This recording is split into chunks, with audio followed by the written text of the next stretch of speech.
Hi, welcome to my very special class today, pranayama for upper respiratory infections, specifically the coronavirus. And we're going to just talk about a few different techniques, what the different techniques do, and why they might be effective in combating the coronavirus. The first one we're going to talk about is Ujjayi, and I know everybody knows Ujjayi breath, but not everybody really knows Ujjayi breath. It's very complicated actually, and it can be done in a variety of different ways. I guess I hear oftentimes in classes, it has to be done in through the nose, out through the nose. It's certainly the easiest way to do it, but it doesn't have to be done that way. So Ujjayi translates to throat breath. So what we're doing is we're constricting the back of our throat. So as I bring this big inhale in, I hold it in and I contract that back of my throat. It makes it hard to exhale. Only by using a lot of pressure through my diaphragm and squeezing into my lungs am I able to kind of force that air out.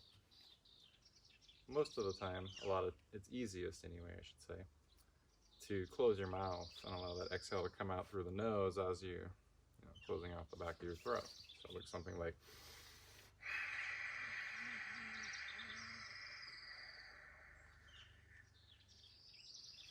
kind of like a Darth Vader kind of breath, So why we do this, and I'm going to quote Christian Macharya, and he's kind of the source for most of these things yoga. The reason why we do this is to increase oxygenation of the blood and to raise our internal body temperature. And the first one is what we're really going to focus on, because with coronavirus, and I know that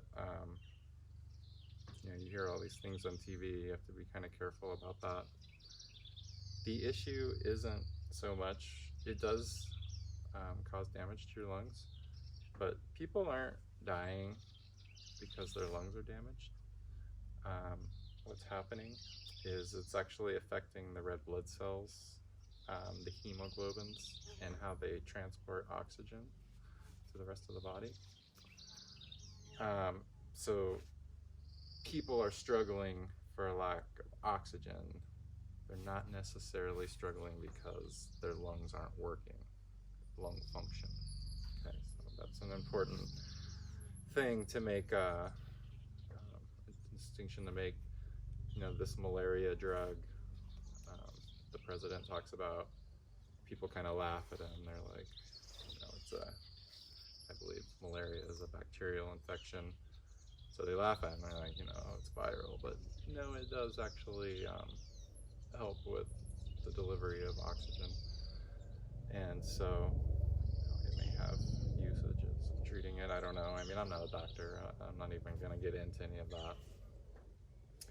But with Ujjayi breath, which is what I do know, we're building oxygenization in the bloodstream.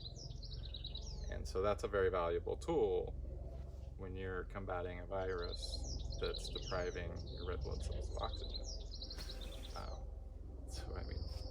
Right? So the first one we'll just do a few rounds, and I'll let you work on these by yourself. Maybe we'll do a round of all of them together. I think that'd be a good idea. We'll do the regular Ujjayi breath like I just did. And then the second one, we're going to do the same Ujjayi breath, but as we exhale, we're going to add a vibration, kind of like a humming, like a om, like we would when we're oming.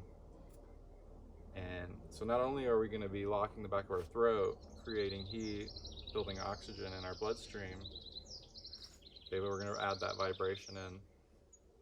And that's going to help break up mucus and phlegm and things like that. in our upper chest.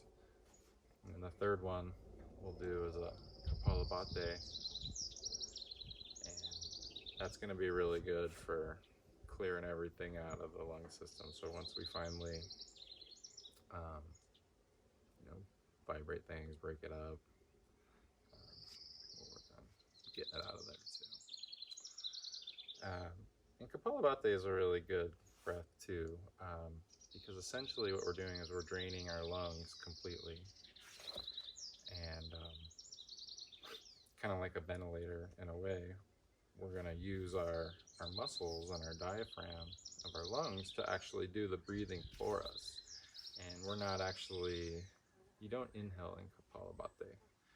What you do is you exhale completely, and then once you're completely exhaled, you begin to fire a rapid series of exhales. So once you completely exhale, then you're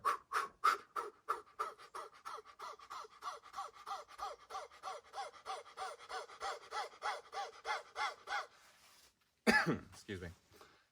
And basically what that's doing is, because you're rapidly firing those exhales, your body's naturally going to inhale by itself.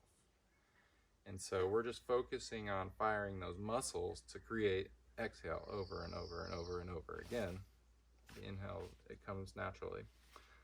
So if there were ever a time, you know, where you couldn't get a ventilator and you really needed, you know, some good breath, I would actually recommend Kapalabhati, because you're really relying on your diaphragm, the muscles, everything surrounding your body.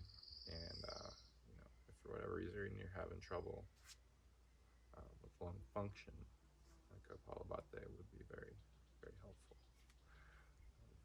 Okay, so let's go through it in a series. We're going to do the first Ujjayi breath. We're going to build some heat.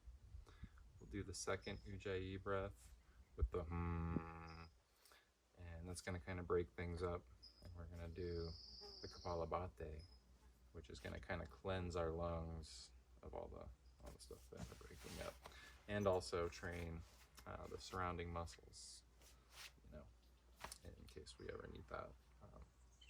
That's kind of our ventilator in case we don't have a ventilator. So let's try that out a few times. Inhale.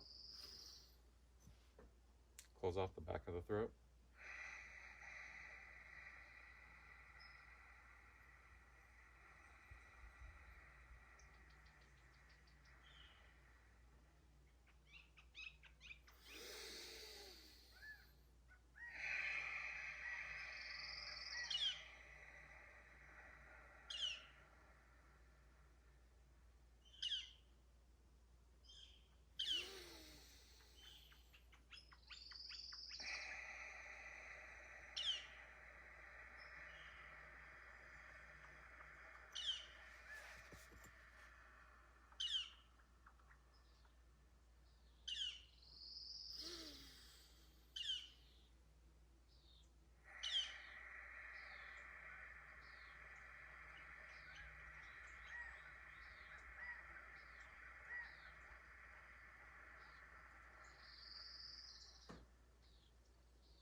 Switch it over to the vibration.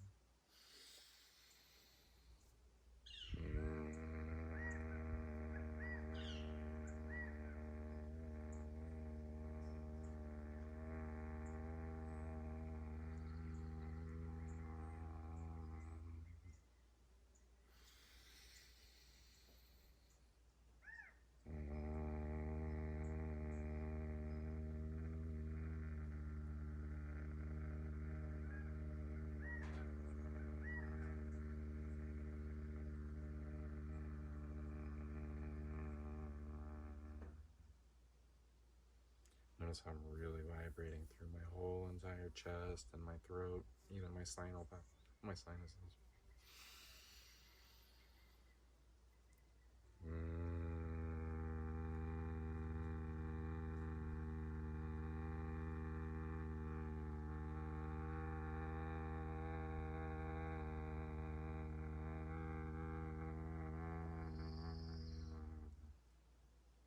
This is still ujjayi. I'm restricting the back of my throat, and that's causing to build heat in my exhales. Even though I'm vibrating, it's still ujjayi breath.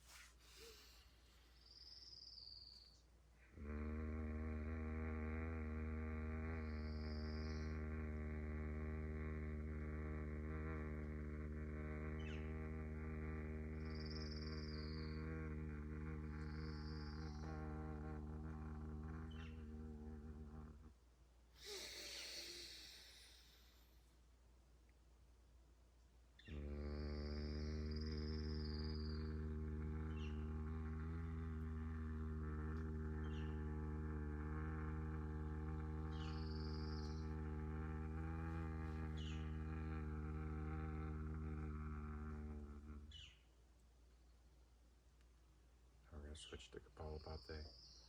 Big inhale. Exhale completely. And go out through your nose or out through your mouth. But once you get to a complete exhale, begin your rapid fire exhales.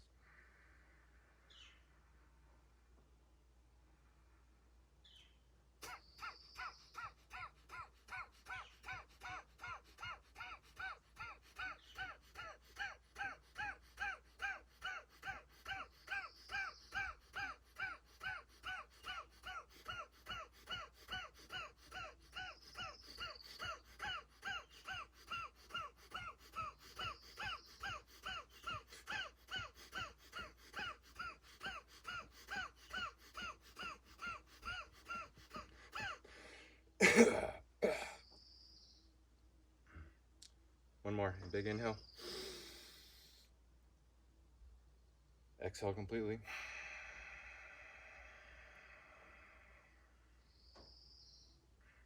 Rapid fire.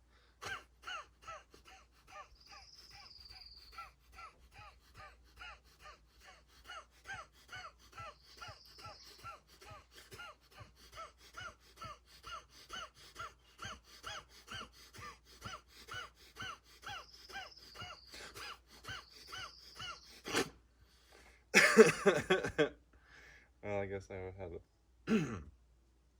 some stuff in there to break up. All right. Go as long as you can. Do as many rounds of that as you can. I cut that kind of short. So with all those, do 10 rounds of each. These are really good breathing exercises to do whether or not you're sick. But in the case of an upper respiratory infection, this is a really good time to be working these kind of exercises. And not only that, but knowing what the different breaths do and why you would use the different breaths. So if you're struggling for oxygen, we're looking for the ujjayi. Okay, so that's going to increase our oxygenization. If we're struggling with lung function, our lungs are struggling to actually pump air, we want to go to the Kapalabhati. And then for the congestion, of course, I think that vibrating ujjayi, I think that works really well at breaking it up in combination with the Kapalabhati and clearing it out. So that's good for congestion. I hope that was helpful. That was a good thing to share, given everything we're dealing with. So I hope you got some good information, and I'll hope to see you at my next video or on my next video. Thanks.